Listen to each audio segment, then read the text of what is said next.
નમસ્કાર વિદ્યાર્થી મિત્રો, ધોરણ 9 વિષય વિજ્ઞાન, પ્રકરણ 7 સજીવોમાં વિવિધતા, જેમાં પ્રશ્ન નંબર 30 પ્રાણી સૃષ્ટિના લક્ષણો જણાવો. અગાઉ આ પ્રકરણની અંદર આપણે વનસ્પતિ સૃષ્ટિનો અભ્યાસ કર્યો અને જેમાં શરૂઆતથી અંત સુધી તમામ વનસ્પતિઓ છે એના લક્ષણો, એના ઉદાહરણો તેમજ એના આપણે કેટલાક ચિત્રોનો પણ અભ્યાસ કર્યો. હવે એવી રીતે આપણે પ્રાણી સૃષ્ટિનો અભ્યાસ કરવાનો છે. તમે જોયું કે જેમ વનસ્પતિ સૃષ્ટિમાં પણ ઉદ્વિકાસના લીધે વનસ્પતિ છે એ લાંબા સમયગાળા બાદ કેટલાક જટિલ શરીર રચના એને ધારણ કરી લીધી હતી. મતલબ કે શરૂઆતમાં તમે જે વનસ્પતિઓ જોઈ હતી એકાંકી, દ્વિઅંગી અને ત્રિઅંગી, બરાબર.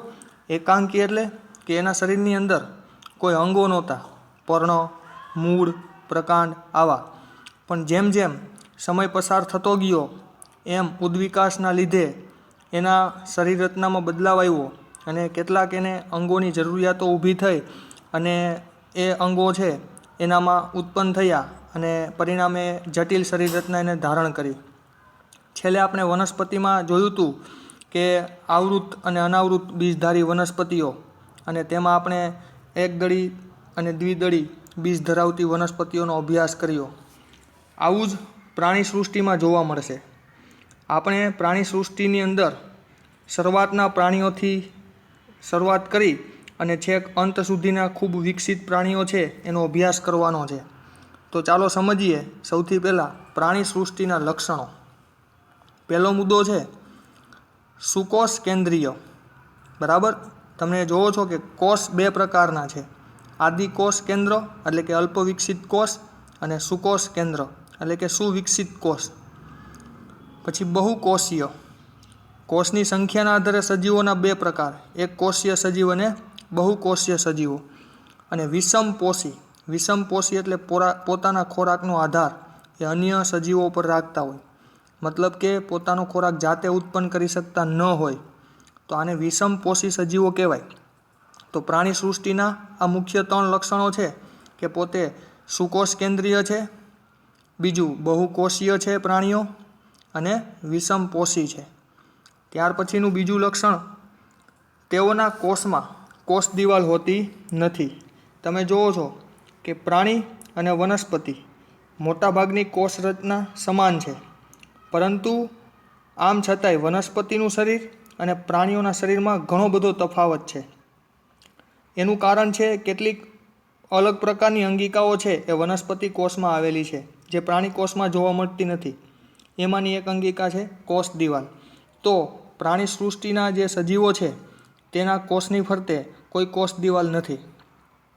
ત્રીજું લક્ષણ, મોટા ભાગના પ્રાણીઓ પ્રચલનશીલ છે. પ્રચલનશીલનો મતલબ થાય એક સ્થળેથી બીજા સ્થળે હલનચલન કરવું, જઈ શકવું પોતાની જાતે. તો આ સૃષ્ટિની અંદર જે પણ પ્રાણીઓ આવે છે એ મોટા ભાગે એવો શબ્દ લખ્યો છે, મતલબ કે બધા નહીં. અમુક પ્રાણીઓ એવા પણ છે કે જે પ્રાણી સૃષ્ટિમાં આવે છે પરંતુ એ પ્રચલન નહીં કરી શકે.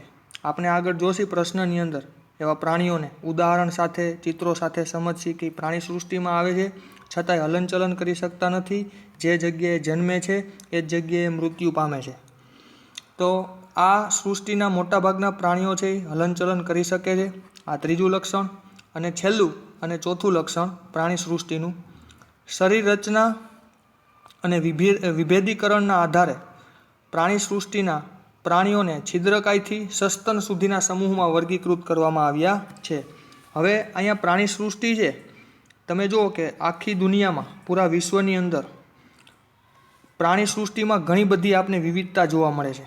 સામાન્ય જુઓ તો આપણી આસપાસ જે કાંઈ પ્રાણીઓ જોવા મળે છે નાના મોટા, એની શરીર રચનામાં પણ ઘણા બધી ભિન્નતા છે, ઘણી બધી વિવિધતા છે. તો આ દુનિયા તો આવા જુદા જુદા અને વિવિધ પ્રકારના પ્રાણીઓથી છે એ ભરી પડેલી છે. ઘણી બધી વિવિધતાઓ છે. તો એના આધારે રોબર્ટ વિટેકરે પ્રાણી સૃષ્ટિના પણ વર્ગીકરણ કર્યું છે. તો પ્રાણી સૃષ્ટિનું વર્ગીકરણ આપણે આગળના પ્રશ્નમાં જોશી, પણ શરૂઆત ક્યાંથી થાય છે પ્રાણી સૃષ્ટિના વર્ગીકરણની? તો કે છિદ્રકાય સમુદાયથી. બરાબર, છિદ્રકાયથી શરૂઆત કરી અને છેક અંત સુધી સસ્તન પ્રાણીઓ આવશે. સસ્તન પ્રાણીઓ એટલે એકદમ વિકસિત અને જટિલ શરીર રચના ધરાવતા પ્રાણીઓ. અને શરૂઆતનું જે સમૂહ છે છિદ્રકાય એ એકદમ સામાન્ય શરીર રચના હશે. જેમ તમે વનસ્પતિમાં જોયું હતું કે વનસ્પતિની અંદર શરૂઆતનો જે સમૂહ હતો એ એકાંકી સમૂહ હતો. મતલબ કે એનું શરીર છે કોઈ પણ અંગમાં વિભાજન થયેલું નહોતું. એની સાદી અને સરળ શરીર રચના હતી. પછી જેમ જેમ આગળ સમય પસાર થતો ગયો એમ વનસ્પતિઓમાં ઉદ્વિકાસ જોવા માંડ્યો. ધીમે ધીમેના શરીરની અંદર અંગોની હાજરીઓ જોવા મળી અને પછી એ વનસ્પતિઓ અંતમાં એક જટિલ શરીર રચના ધારણ કરી લીધી. તો આવી રીતે આપણે છિદ્રકાયથી ધીમે ધીમે જેમ એક પછી એક સમૂહ આગળ જતા જશે અને સસ્તન સુધી પહોંચશે તો ઉદ્વિકાસના લીધે આ પ્રાણી સૃષ્ટિના સજીવો પણ ઘણો બધો શરીર રચનામાં ફેરફાર કરશે અને જટિલ રચના ધારણ કરશે. તો આ આપણે વાત કરી પ્રશ્ન 30ની અંદર પ્રાણી સૃષ્ટિના લક્ષણો.